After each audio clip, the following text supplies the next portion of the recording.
Good afternoon, everyone. My name is Katie Ruiz. This is my second year here at Queensborough, and I'm a liberal arts major.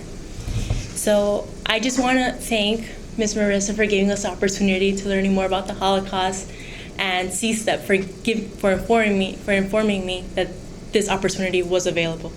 And I also want to thank you, Mr. Berger, for being here with us today. So Mr. Steve Berger was born in Hungary in 1927, and when he was 16 years old, he was in high school at this time, and he was 16 years old. That's when Germany came and invaded Hungary. He had to leave school, and he had to stay at home with his mom and his sister. His father was taken months earlier before to become a human mine detector. So he would walk in front, and if it was clear, the tanks could walk behind them. So from there, he received a letter that he had to move to the ghettos, and with an option of bringing one knapsack each.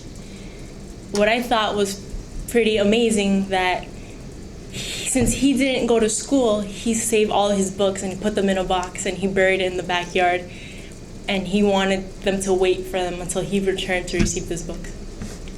So once he moved to the ghettos, they packed the knapsacks with food, and that only lasted a couple of weeks. So he met up with two friends. He met up with two friends, and he had to find a situation to solve this food problem. So what he did was he would jump off of the ghettos, hide, and then when it was morning time, he would go into the market, buy food, wait until sundown, jump back into the ghetto where he could feed his mother and his sister. So they did this a couple of times and it was successful, until one time one of his neighbors caught him, and of course she called the police on him. And it was illegal for Jewish people to go buy anything or be even out in the market. So from there, one morning the SS officers came, woke everyone up, and they all had to march to the railroad, and they were stuffed in these cattle carts. There were about 100 to 120 people in each cart, and they were shipped to the concentration camps. And this transportation lasted 3.5 days. He was in these carts for 3.5 days with no food, no water. There's no sanitary facilities. These babies were crying. The mothers were desperate. There was nothing to do. People were killing themselves. They were committing suicide. They were poisoning themselves. And he would say by the second day, he was delusional. He didn't know what was going on. He was so disoriented. He just wanted to lose it. But once they arrived to the concentration camp, they waited outside, and then a German officer came with a truck, and two civilians were inside. And they were demanding a mechanic. So he stepped up and he says, "I'm a mechanic." And the guy looks at him and goes, "You're a mechanic?" He goes, "Yeah, I'm a mechanic." Of course, Mr. Berger was 16 at the time. He looked really young at 16. And he goes, "Okay, get in the truck." He goes, "I cannot go." "Why not?" "I have my mother and my sister with me. I can't leave them behind." He goes, "Get in the truck." Didn't say anything. "Get in the truck." Didn't say anything. As the officer was about to pull the gun out and shoot Mr. Berger, a civilian ran up to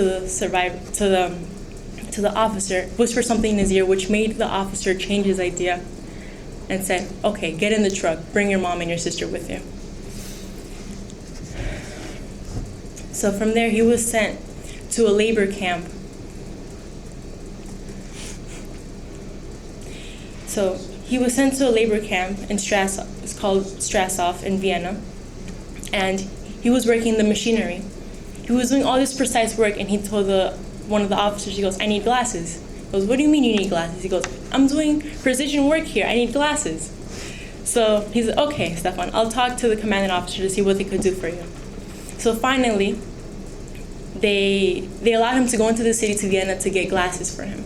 Once he walked into the doctor to get glasses, he see boxes and boxes of boxes filled with glasses. He goes, "Wow, where are these glasses coming from?"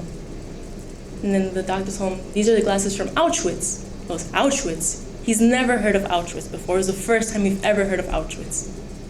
He goes, "Yes," and that's when he was informed of what was going on in Auschwitz.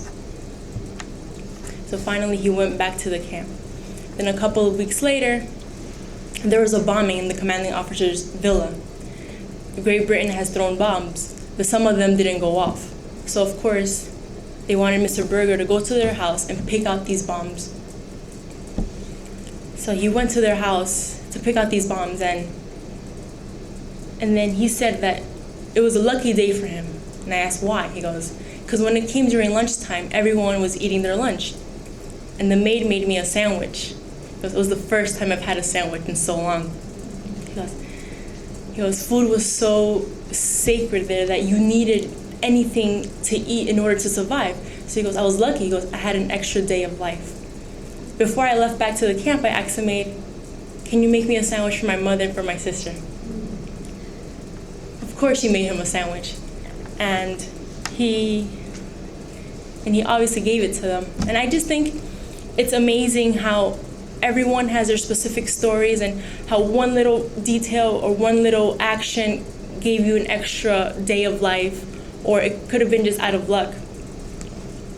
But I just really want to thank everyone for coming out here and telling us your stories. Thank you, Mr. Berger, for everything. Thank you so much.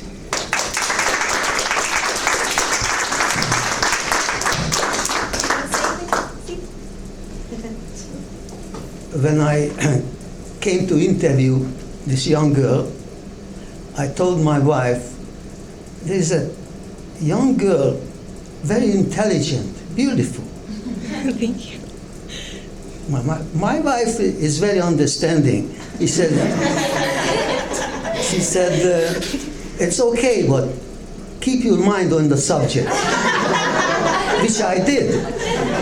That's why you heard her story so well. Now, we survivors won't survive forever, but we have a young group of youngsters who will take over for us when we are gone. And I'm sure they will do a beautiful job because they know how important to remember history. History is the most important thing in this world. History keeps repeating itself. Different people, different places, but essentially is the same thing. But I know that when we leave this earth of ours, you young people will carry on for us very successfully. And I'm sure you will. Thank you.